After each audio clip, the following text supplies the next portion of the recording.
ಸ್ನೇಹಿತರೆ, ಮತ್ತೊಂದು ಹೊಸ ಅಪ್ಡೇಟ್ಗೆ ಎಲ್ಲರಿಗೂ ಸ್ವಾಗತ. ಸ್ನೇಹಿತರೆ, PM ವಿಶ್ವಕರ್ಮ ಯೋಜನೆಯಡಿಯಲ್ಲಿ ಅರ್ಜಿಯನ್ನು ಸಲ್ಲಿಸಲು ಅವಕಾಶ ಇಲ್ಲ ಮತ್ತು ಅರ್ಜಿ ಸಲ್ಲಿಸಲು ಕೊನೆಯ ದಿನಾಂಕ ಯಾವಾಗ ಮತ್ತು ನಮ್ಮ ಸಬ್ಸ್ಕ್ರೈಬರ್ಗಳ ಕೆಲವೊಂದು ಡೌಟ್ಸ್ ಈ ರೀತಿ ಇದೆ. ಆ ಡೌಟ್ಸ್ ಏನು, ಆ ಡೌಟ್ಸ್ಗಳಿಗೆ ಪರಿಹಾರ ಏನು ಎಂದು ತಿಳಿಯೋಕ್ಕಿಂತ ಮುಂಚೆ ನಮ್ಮ ಇನ್ನು ಚಾನಲಿಗೆ ನೀವು ಸಬ್ಸ್ಕ್ರೈಬ್ ಆಗಿಲ್ಲ ಅಂದರೆ ದಯವಿಟ್ಟು ಸಬ್ಸ್ಕ್ರೈಬ್ ಆಗಿ, ಹಾಗೆ ಬೆಲ್ ಐಕನನ್ನು ಪ್ರೆಸ್ ಮಾಡಿ. ಇದೇ ತರಹದ ಹೊಸ ನೋಟಿಫಿಕೇಷನ್ಗಳು ನಿಮಗೆ ಮೊದಲು ಬರಲಿ ಅಂತ ಹೇಳಿ. ಹೌದು ಸ್ನೇಹಿತರೆ, ಮೊದಲನೆಯಾಗಿ ನಾನು ನಮ್ಮ ಸಬ್ಸ್ಕ್ರೈಬರ್ಗಳ ಡೌಟ್ಸ್ ಏನೇನಿದೆ ಅದರ ಬಗ್ಗೆ ನಾನು ನಿಮಗೆ ಹೇಳ್ತಾ ಇದ್ದೀನಿ ಮತ್ತು ಅದಕ್ಕೆ ಸೊಲ್ಯೂಷನ್ ಏನು ಮಾಡಬೇಕು ಎಂದು ನಾನು ನಿಮಗೆ ಸಂಪೂರ್ಣವಾಗಿ ಮಾಹಿತಿಯನ್ನು ನೀಡುತ್ತೇನೆ. ಮೊದಲನೆಯಾಗಿ ಸ್ನೇಹಿತರೆ, ಕಮೆಂಟ್ಸ್ನಲ್ಲಿ ಬರುವಂತಹ ಮೆಸೇಜ್ ಏನಿದೆ ಅಂದರೆ, ಸರ್ ನಾನು ಅಪ್ಲಿಕೇಶನ್ ಹಾಕಿದ್ದೀನಿ ಸರ್, ಏನೂ ರಿಪ್ಲೈ ಬಂದಿಲ್ಲ. ಎರಡನೇ ಡೌಟ್, ವಿಶ್ವಕರ್ಮ ಯೋಜನೆ ಸರ್ಟಿಫಿಕೇಟ್ ID ಕಾರ್ಡ್ ಬಂದಿಲ್ಲ. ಟ್ರೈನಿಂಗ್ ಕಾಲ್ ಮೆಸೇಜ್ ಏನೂ ಬಂದಿಲ್ಲ. ಲಾಸ್ಟ್ ಡೇಟ್ ಯಾವಾಗ ಸರ್ ವಿಶ್ವಕರ್ಮ ಯೋಜನೆದು ಹೇಳಿ. ಸರ್ ಲೋನ್ ಕೊಡುವಾಗ ಕ್ರೆಡಿಟ್ ಸ್ಕೋರ್ ಚೆಕ್ ಮಾಡ್ತಾರಾ? ಇನ್ನೊಂದು ಡೌಟ್, ಸರ್ ನಾವು ಯೋಜನೆಗೆ ಅರ್ಜಿ ಹಾಕಿದ್ದೀವಿ, ನನಗೆ ಇನ್ನೂ ಮೆಸೇಜ್ ಬಂದಿಲ್ಲ, ನಾವೇನು ಮಾಡಬೇಕು? ಸರ್ ಬ್ಯಾಂಕ್ ಪಾಸ್ಬುಕ್ ಸಹ ಕೇಳ್ತಾರಾ? ನಂದು ಬ್ಯಾಂಕ್ ಅಕೌಂಟ್ ರಿಜೆಕ್ಟ್ ಬಂದಿದೆ, ಏನು ಮಾಡಬೇಕು? ಟ್ರೈನಿಂಗ್ ಅಮೌಂಟ್ ಬಂದಿಲ್ಲ, 1 ಮಂತ್ ಆಯಿತು. ಸರ್ ನಾವು ಟ್ರೈನಿಂಗ್ ಮುಗಿಸಿ 1 ತಿಂಗಳು ಆಗಿದೆ, ಟ್ರೈನಿಂಗ್ ಅಮೌಂಟ್ ಬಂದಿಲ್ಲ. ಟೂಲ್ ಕಿಟ್ ವೋಚರ್ದು ಮೆಸೇಜ್ ಬಂದಿದೆ, ಏನು ಮಾಡಬೇಕು? ನಮಗೆ ಕಳುಹಿಸಿ ಸರ್ ಪ್ಲೀಸ್, DM ಪೆಂಡಿಂಗ್ ಬರ್ತಾ ಇದೆ.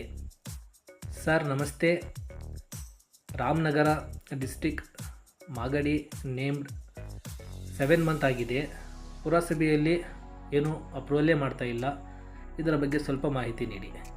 ಸರ್ DFO ಪೆಂಡಿಂಗ್ ಅಂತ ಬರ್ತಾ ಇದೆ, ಏನು ಮಾಡಬೇಕು? ಸರ್ ನಮ್ಮದು ರಿವ್ಯೂ ಪೆಂಡಿಂಗ್ ಆಫ್ DFO ಅಂತ ಬಂದಿದೆ ಸರ್, ಏನು ಮಾಡಬೇಕು? ಯಾವಾಗ ಮೆಸೇಜ್ ಬರುತ್ತೆ ಸರ್? ಮೆಸೇಜ್ ಬಂದಿದೆ ಬಟ್ ಸಬ್ಮಿಟ್ ಆಪ್ಷನ್ ಬರ್ತಾ ಇಲ್ಲ. ಟ್ರೈನಿಂಗ್ ಕಾಲ್ ಮೆಸೇಜ್ ಏನೂ ಬಂದಿಲ್ಲ. ಸರ್ ರಿಫಂಡ್ ಅಮೌಂಟ್ ಕೂಡ ಬಂದಿಲ್ಲ ಸರ್, 1,000 ಅಷ್ಟೇ ಬಂದಿರೋದು. ಸರ್ ಇಲ್ಲಿವರೆಗೂ ಉದ್ಯಮ್ ಸರ್ಟಿಫಿಕೇಟ್ ಜನರೇಟ್ ಆಗುತ್ತಾ? ಹೌದು ಸ್ನೇಹಿತರೆ, ಒಂದೊಂದೇ ಪ್ರಶ್ನೆಗೆ ಡೌಟ್ಸಿಗೆ ನಾನು ಇವಾಗ ಕ್ಲಿಯರ್ ಮಾಡ್ತಾ ಇದ್ದೀನಿ. ಮೊದಲನೆಯಾಗಿ ಸ್ನೇಹಿತರೆ, ವಿಶ್ವಕರ್ಮ ಯೋಜನೆ ಸರ್ಟಿಫಿಕೇಟ್ ID ಕಾರ್ಡ್ ಬಂದಿಲ್ಲ ಅಂತ ಹೇಳಿದರೆ ಸ್ನೇಹಿತರೆ, ಮೊದಲನೆಯಾಗಿ ನಿಮ್ಮ ಅರ್ಜಿಯನ್ನು ಸಲ್ಲಿಸಿದ ನಂತರ ಸ್ನೇಹಿತರೆ, ನೀವು ರೂರಲ್ ಏರಿಯಾನಲ್ಲಿ ವಾಸಸ್ಥಳ ಇದ್ದರೆ ನಿಮ್ಮ ಗ್ರಾಮ ಪಂಚಾಯಿತಿಯಲ್ಲಿ ಅಧ್ಯಕ್ಷರು ನಿಮಗೆ ಅಪ್ರೂವಲ್ ಮಾಡಬೇಕು, first step. Second step DFO ಇಂದ ನಿಮಗೆ ಅಪ್ರೂವಲ್ ಆಗಬೇಕು, ನೆಕ್ಸ್ಟ್ DM ಇಂದ ಅಪ್ರೂವಲ್ ಆಗಬೇಕು. ಅಪ್ರೂವಲ್ ಆದ ನಂತರ ನಿಮಗೆ ನಿಮ್ಮ ಆಧಾರ್ ಕಾರ್ಡ್ನಲ್ಲಿರುವಂತಹ ಅಡ್ರೆಸ್ಸಿಗೆ ನಿಮ್ಮ PM ವಿಶ್ವಕರ್ಮ ಯೋಜನೆಯಡಿಯಲ್ಲಿ ಯೋಜನೆಯ ಸರ್ಟಿಫಿಕೇಟ್ ID ಕಾರ್ಡ್ ನಿಮ್ಮ ಮನೆಗೆ ಪೋಸ್ಟಿಗೆ ಬರುತ್ತೆ. ಅಲ್ಲಿವರೆಗೂ ನೀವು ವೇಟ್ ಮಾಡಲೇಬೇಕು. ಯಾರ್ಯಾರು ಅರ್ಜಿಯನ್ನು ಸಲ್ಲಿಸಿದ್ದೀರಾ, ಈ ಸ್ಟೆಪ್ಸ್ 3 ಸ್ಟೆಪ್ಸ್ ಯಾರಿಗೆ ಕಂಪ್ಲೀಟ್ ಆಗಿದೆ ಅವರಿಗೆ ಮಾತ್ರ ಈ ಸರ್ಟಿಫಿಕೇಟ್ಸ್ಗಳು ಬರ್ತವೆ.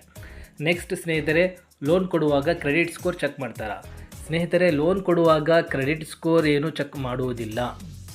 ಕ್ರೆಡಿಟ್ ಸ್ಕೋರ್ ನೀವು ಚೆಕ್ ಮಾಡೋಕ್ಕೆ ಅವಕಾಶ ಇಲ್ಲ. ಯಾಕಂತ ಹೇಳಿದರೆ ಸ್ನೇಹಿತರೆ, ಕ್ರೆಡಿಟ್ ಸ್ಕೋರ್ ಚೆಕ್ ಮಾಡೋದು ಇದರಲ್ಲಿ ಅವಕಾಶ ಇರುವುದಿಲ್ಲ, ಅವಶ್ಯಕತೆಯೂ ಇಲ್ಲ.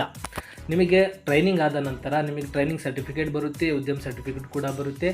ನೆಕ್ಸ್ಟ್ ನೀವು ಲೋನಿಗೆ ಅರ್ಹರಾಗ್ತೀರಾ, ನಿಮಗೆ ಲೋನ್ ಬ್ಯಾಂಕಿಂದ ಕೊಡ್ತಾರೆ. ಅದಕ್ಕೆ ಕ್ರೆಡಿಟ್ ಸ್ಕೋರಿನ ಅವಶ್ಯಕತೆ ಇರುವುದಿಲ್ಲ. ಲಾಸ್ಟ್ ಡೇಟ್ ಯಾವಾಗ PM ವಿಶ್ವಕರ್ಮ ಯೋಜನೆದು, ಇದರ ಬಗ್ಗೆ ನಾನು ನಿಮಗೆ ಮಾಹಿತಿಯನ್ನು ನೀಡ್ತೀನಿ. ಸ್ನೇಹಿತರೆ, ಇವಾಗ ಅರ್ಜಿಯನ್ನು ಸಲ್ಲಿಸಲು ಅವಕಾಶ ಇಲ್ಲ. ಯಾಕಂದರೆ ನೀತಿ ಸಂಹಿತೆ ಜಾರಿ ಇರುವುದರಿಂದ PM ವಿಶ್ವಕರ್ಮ ಯೋಜನೆಯಡಿಯಲ್ಲಿ ಫಲಾನುಭವಿಗಳಿಗೆ ಅರ್ಜಿಯನ್ನು ಸಲ್ಲಿಸಲು ಅವಕಾಶ ಇಲ್ಲ. ಯಾಕಂದರೆ ಕೋಡ್ ಆಫ್ ಕಂಡಕ್ಟ್ ಇರುವುದರಿಂದ.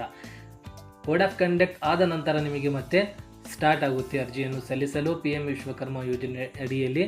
ಮತ್ತು ಯಾರ್ಯಾರು ಅಪ್ಲಿಕೇಶನ್ಸ್ ಪೆಂಡಿಂಗ್ ಇದ್ದಾವೆ ಅವರು ಸಹ ನಿಮಗೆ ಅಪ್ರೂವಲ್ ಮಾಡುವಂತಹ ಒಂದು ಅವಕಾಶ ಸಿಗುತ್ತದೆ. ನೆಕ್ಸ್ಟ್, ಲೋನ್ ಕೊಡುವಾಗ ಕ್ರೆಡಿಟ್ ಸ್ಕೋರ್ ಅಂತೂ ಬೇಡ. ಸರ್ ನಾವು ಯೋಜನೆಗೆ ಅರ್ಜಿ ಹಾಕಿದ್ದೀವಿ, ನನಗೆ ಇನ್ನೂ ಮೆಸೇಜೇ ಬಂದಿಲ್ಲ, ನಾವೇನು ಮಾಡಬೇಕು? ಮೊದಲನೆಯಾಗಿ ಸ್ನೇಹಿತರೆ, ನೀವು ಅರ್ಜಿಯನ್ನು ಸಲ್ಲಿಸಿದ್ದೀರಾ, ನೀವು ರೂರಲ್ ಏರಿಯಾ ಅಥವಾ ಅರ್ಬನ್ ಏರಿಯಾದಲ್ಲಿ ಇದ್ದರೆ ನಿಮ್ಮ ಗ್ರಾಮ ಪಂಚಾಯತ್ ಲೆವೆಲ್ ಅಥವಾ ತಾಲೂಕ್ ಪಂಚಾಯತ್ ಲೆವೆಲಿಗೆ ನೀವು ಆಫೀಸರಿಗೆ ಅಂದರೆ ಗ್ರಾಮ ಪಂಚಾಯತಿಯಲ್ಲಿ ಪ್ರಧಾನ ಅಧ್ಯಕ್ಷರು ಇರ್ತಾರೆ, ಅದೇ ತರಹ TPಯಲ್ಲಿ ಅಧ್ಯಕ್ಷರು ಇರ್ತಾರೆ. ಅವರಿಗೆ ನೀವು ಭೇಟಿ ನೀಡಿ, ಸರ್ ಈ ರೀತಿ ನಾವು PM ವಿಶ್ವಕರ್ಮ ಯೋಜನೆಯಡಿಯಲ್ಲಿ ಅರ್ಜಿಯನ್ನು ಸಲ್ಲಿಸಿದ್ದೀವಿ, ಆದರೆ ಇಷ್ಟು ತಿಂಗಳಾದರೂ ನೀವು ಯಾಕೆ ಅಪ್ರೂವಲ್ ಮಾಡಿಲ್ಲ ಅಂತ ನೀವು ಕೇಳಬಹುದು. ಅಲ್ಲಿ ನೀವು ತಕ್ಷಣ ಅಪ್ರೂವಲ್ಲು ಮಾಡಿಸಬಹುದು. ಅವ್ರು ಅಕಸ್ಮಾತ್ ನಾವು ಮಾಡಲ್ಲ, ಯಾಕೆ ಮಾಡಲ್ಲ, ನೀವು ಕರೆಕ್ಟಾಗಿ ನೀವು ಟ್ರೈನಿಂಗನ್ನು ಅಂದರೆ ಅದೇ ನೀವು ಕುಶಲಕರ್ಮಿಕೆ ಇದ್ದರೆ ನೀವು ಕ್ವಶನನ್ನು ರೈಸ್ ಮಾಡಬಹುದು. ಅವರು ಸಹ ಬೇಗ ನಿಮಗೆ ಅಪ್ರೂವಲ್ ಮಾಡೋಕ್ಕೆ ಅವಕಾಶ ಇರುತ್ತದೆ.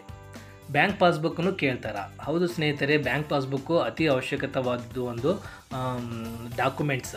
ಲೋನಿಗೆ ನಿಮಗೆ ಬ್ಯಾಂಕ್ ಅಕೌಂಟ್ ಡೀಟೇಲ್ಸ್ ಇಲ್ಲಾಂದರೆ ಅವ್ರು ಲೋನ್ ಹೇಗೆ ಕೊಡ್ತಾರೆ? ಸೊ ನಿಮ್ಮ ಬ್ಯಾಂಕ್ ಪಾಸ್ಬುಕ್ಕು ಸಹ ಅವಶ್ಯಕತೆವಾಗಿರುವಂತಹ ಒಂದು ಡಾಕ್ಯುಮೆಂಟ್ಸ್. ಯಾಕಂದರೆ ಲೋನ್ ನಿಮಗೆ ಆಗಬೇಕಂದ್ರೆ ಕೊಡಬೇಕಂದ್ರೆ ಆ ಲೋನ್ ಅಕೌಂಟ್ ನಂಬರ್ ಅಂತೂ ನಿಮಗೆ ಬೇಕೇ ಬೇಕು.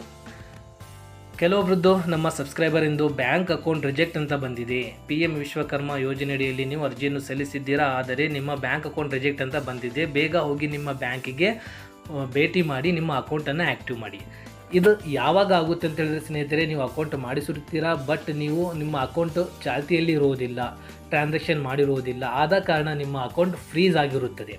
ಸೊ ನೀವು ನಿಮ್ಮ ಹತ್ತಿರದ ಬ್ಯಾಂಕಿಗೆ ಹೋಗಿ ನಿಮ್ಮ ಆಧಾರ್ ಕಾರ್ಡ್, ಬ್ಯಾಂಕ್ ಪಾಸ್ಬುಕ್, ಒಂದು ಫೋಟೋವನ್ನು ತೊಗೊಂಡು ಹೋಗಿ ನಿಮ್ಮ ಬ್ಯಾಂಕ್ಗೆ ಭೇಟಿ ನೀಡಿದ ನಂತರ ನಿಮಗೆ ಒಂದು ಬ್ಯಾಂಕ್ನವರು ಒಂದು ಫಾರ್ಮೆಟ್ ಕೊಡ್ತಾರೆ, opening account, active account format ಅಂತ ಹೇಳಿ, ಅಥವಾ KYC ಫಾರ್ಮೆಟ್ ಅಂತ ಹೇಳಿ. ಆ ಫಾರ್ಮೆಟ್ ನೀವು ತೊಗೊಂಡು ಫಿಲ್ ಮಾಡಿ ಕ್ಲೀನಾಗಿ ಫೋಟೋ ಪೇಸ್ಟ್ ಮಾಡಿ ಸಿಗ್ನೇಚರ್ ಮಾಡಿ ನಿಮ್ಮ ಅಕೌಂಟ್ ಡೀಟೇಲ್ಸ್ ಮಾಡಿ, ಮತ್ತು ನಿಮ್ಮ ಅಕೌಂಟಿಗೆ 500 ರೂಪೀಸ್ ಅಥವಾ 200, 300 ರೂಪೀಸ್ ನಿಮ್ಮ ಅಕೌಂಟಿಗೆ ನೀವು ಹಾಕಿ ಅಕೌಂಟನ್ನು ನೀವು ಆ್ಯಕ್ಟಿವ್ ಮಾಡಬಹುದು. ಮತ್ತು ಈಗ ನೀವು ರಿಜೆಕ್ಟ್ ಆಗಿದೆ ಅಂತ ಬಂದಿದೆ. ಸೊ ನೀವು ನಿಮ್ಮ ಇಂಡಿವಿಜುವಲ್ ಲಾಗಿನ್ ಐಡಿಯಲ್ಲಿ ನೀವು ಲಾಗಿನ್ ಆಗಿ ಅಲ್ಲಿ ಎಡಿಟ್ ಅಪ್ಲಿಕೇಶನ್ ಅಂತ ಹೇಳಿ ಒಂದು ಆಪ್ಷನ್ ಇರುತ್ತೆ ಸ್ನೇಹಿತರೆ. ಅದರ ಮೇಲೆ ನೀವು ಕ್ಲಿಕ್ ಮಾಡಿದರೆ ನೆಕ್ಸ್ಟ್ ಅದರಲ್ಲಿ ಬ್ಯಾಂಕ್ ಡೀಟೇಲ್ಸಿಗೆ ನೀವು ಹೋಗಿ ಅಲ್ಲಿ ಕ್ಲಿಕ್ ಮಾಡಿದರೆ ನಿಮ್ಮ ಅಕೌಂಟ್ ನಂಬರ್ ಮತ್ತು IFSC ಕೋಡು, ಬ್ರ್ಯಾಂಚ್ ಅಡ್ರೆಸ್ ಕ್ಲೀನಾಗಿ ನೀವು ಸಬ್ಮಿಟ್ ಮಾಡಬೇಕು. ಯಾಕಂದರೆ ಇನ್ನೂ ನಿಮಗೆ ಅವಕಾಶ ಇರುತ್ತದೆ ಸ್ನೇಹಿತರೆ. ಇನ್ನೊಂದು ಸತಿ ಹೇಳ್ತೀನಿ ಸ್ನೇಹಿತರೆ, ಬ್ಯಾಂಕ್ ಅಕೌಂಟ್ ರಿಜೆಕ್ಟ್ ಅಂತ ಬಂದಿರುವಂತಹ ಫಲಾನುಭವಿಗಳು ಏನು ಮಾಡಬೇಕು ಅಂತ ಹೇಳಿದರೆ, ಮೊದಲನೆಯಾಗಿ PM ವಿಶ್ವಕರ್ಮ ಯೋಜನೆಗೆ ವೆಬ್ಸೈಟಿಗೆ ಭೇಟಿ ನೀಡಬೇಕು. ಲಾಗಿನ್ ಆಪ್ಷನ್ ಮೇಲೆ ಕ್ಲಿಕ್ ಮಾಡಬೇಕು. ನೆಕ್ಸ್ಟ್ ಅದರಲ್ಲಿ ಲಾಗಿನ್ ಮೇಲೆ ಒಂದು ಆಪ್ಷನ್ ತೋರಿಸುತ್ತದೆ, ಬೆನಿಫಿಷರಿ ಆಲ್ರೆಡಿ ಅಪ್ಲೈಡ್ ಅಂತ ಹೇಳಿ. ಅದರ ಮೇಲೆ ನೀವು ಕ್ಲಿಕ್ ಮಾಡಬೇಕು. ಅದರ ಮೇಲೆ ಕ್ಲಿಕ್ ಮಾಡಿದ ನಂತರ ನಿಮ್ಮ ಫೋನ್ ನಂಬರ್ ಕೊಟ್ಟಿರುವಂತಹ ಕ್ಯಾಪ್ಚಾನ್ನು ಹಾಕಿದರೆ ನಿಮಗೆ ಒಂದು OTP ಬರುತ್ತೆ. ಆ OTPಯನ್ನು ಹಾಕಿದರೆ ಮತ್ತೆ ನೆಕ್ಸ್ಟ್ ಇನ್ನೊಂದು ವಿಂಡೋ ಓಪನ್ ಆಗುತ್ತೆ. ಅದರಲ್ಲಿ ತೋರಿಸುತ್ತದೆ 15,000 e-ವೋಚರ್ಸ್, ಆಮೇಲೆ ಟ್ರೈನಿಂಗ್ ಸೆಂಟರ್ಸ್. ಅದರ ಕೆಳಗಡೆ ಅಪ್ಲಿಕೇಶನ್ಸ್ ಎಡಿಟ್ ಮೇಲೆ ನೀವು ಕ್ಲಿಕ್ ಮಾಡಿದ ನಂತರ ನಿಮ್ಮ ಅಪ್ಲಿಕೇಶನ್ ಓಪನ್ ಆಗುತ್ತೆ. ಅದರಲ್ಲಿ ಏನು ತಪ್ಪು ಮಾಡಿದ್ದೀರಾ ಅದನ್ನು ನೀವು ಸರಿಪಡಿಸಬಹುದು. ನಿಮ್ಮ ಬ್ಯಾಂಕ್ ಡೀಟೇಲ್ಸ್ ತಪ್ಪಿದೆ ಅಂತ ಹೇಳಿದರೆ ಸ್ನೇಹಿತರೆ, ನಿಮ್ಮ ಬ್ಯಾಂಕ್ ಅಕೌಂಟನ್ನು ನೀವು ಆ್ಯಕ್ಟಿವ್ ಮಾಡಿದ ನಂತರ ಈ ಪ್ರೊಸೆಸ್ ಮಾಡಿ. ಅಕೌಂಟ್ ಆ್ಯಕ್ಟಿವ್ ಆದ ನಂತರ ನಿಮ್ಮ ಬ್ಯಾಂಕ್ ಅಕೌಂಟ್ ಡೀಟೇಲ್ಸನ್ನು ಇನ್ನೊಂದು ಸತಿ ಅಪ್ಲೈ ಮಾಡಿ, ಸಬ್ಮಿಟ್ ಮಾಡಿ, ಆಗುತ್ತೆ, ತೊಂದರೆ ಇಲ್ಲ. ಟ್ರೈನಿಂಗ್ ಅಮೌಂಟ್ ಬಂದಿಲ್ಲ, 1 ಮಂತ್ ಆಯಿತು. ಕೆಲವೊಬ್ಬರು ಟ್ರೈನಿಂಗ್ ಮುಗಿಸಿದ್ದಾರೆ, ಆದರೂ ಅವರಿಗೆ ಅಮೌಂಟ್ ಬಂದಿಲ್ಲ. ಸ್ನೇಹಿತರೆ, ಕೋಡ್ ಆಫ್ ಕಂಡಕ್ಟ್ ಇರುವುದರಿಂದ 31st ಒಳಗಡೆ ನಿಮಗೆ ಅಮೌಂಟ್ ಬರಬಹುದು.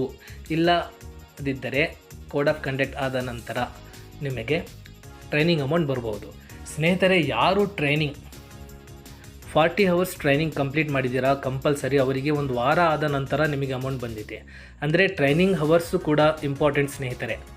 ಅಂದರೆ ನೀವು ಟ್ರೈನಿಂಗ್ ಹೋಗಿದರೆ ಬೆಳಗ್ಗೆ 10 ಗಂಟೆಗೆ ನೀವು ಫಿಂಗರ್ ಪ್ರಿಂಟ್ ಕೊಟ್ಟರೆ ಸಂಜೆ 6 ಗಂಟೆಗೆ ನೀವು ಮತ್ತೆ ಬಯೋಮೆಟ್ರಿಕ್ ಕೊಟ್ಟರೆ ಅಲ್ಲಿಗೆ ಒಂದು ದಿನಕ್ಕೆ 8 ಅವರ್ಸ್ ಆಗುತ್ತೆ. ಅದೇ ತರಹ ನೀವು ಕಂಟಿನ್ಯೂ ಆಗಿ 5 ದಿನ ನೀವು ಬಯೋಮೆಟ್ರಿಕನ್ನು ಟ್ರೈನಿಂಗ್ನಲ್ಲಿ ನೀವು ಕೊಡಬೇಕಾಗುತ್ತದೆ. 5 ದಿನ ಇಂಟು 8 ಅವರ್ಸ್, 5 × 40 ಅವರ್ಸ್. ನೀವು ಯಾರ್ಯಾರು ಕರೆಕ್ಟಾಗಿ ನೀವು ಬಯೋಮೆಟ್ರಿಕನ್ನು ಕೊಟ್ಟಿರ್ತೀರಾ ಸ್ನೇಹಿತರೆ, ಅವ್ರಿಗೆ ಮಾತ್ರ 1 ವಾರದ ನಂತರ 10 ದಿನ ಒಳಗಡೆ ಫುಲ್ ಟ್ರೈನಿಂಗ್ ಅಮೌಂಟ್ ನಿಮಗೆ ಬಂದಿರುತ್ತದೆ. ಕೆಲವೊಬ್ಬರು ಏನು ಮಾಡ್ತಾರೆ ಅಂತ ಹೇಳಿದರೆ ಸ್ನೇಹಿತರೆ, ಸಂಜೆ 4 ಗಂಟೆಗೆ ಹೋಗ್ತಾರೆ, 12 ಗಂಟೆಗೆ ಹೋಗ್ತಾರೆ, 4 ಗಂಟೆಗೆ ಒಂದು ಸತಿ ಬಯೋಮೆಟ್ರಿಕ್ ಕೊಡ್ತಾರೆ, ಆಮೇಲೆ 6 ಗಂಟೆಗೆ ಒಂದು ಸತಿ ಬಯೋಮೆಟ್ರಿಕ್ ಕೊಡ್ತಾರೆ. ಅಂಥವರಿಗೆ ಅಲ್ಲಿ ಟ್ರೈನಿಂಗ್ ಅವರ್ಸೇ ಕೌಂಟ್ ಆಗೋಲ್ಲ ಸ್ನೇಹಿತರೆ. ಹೇಗೆ ಬರುತ್ತೆ ಹೇಳಿ ನೋಡೋಣ ಅಮೌಂಟು? ಅದಕ್ಕೆ ಒಂದು ರೂಲ್ಸ್ ರೆಗ್ಯುಲೇಷನ್ ಇದೆ.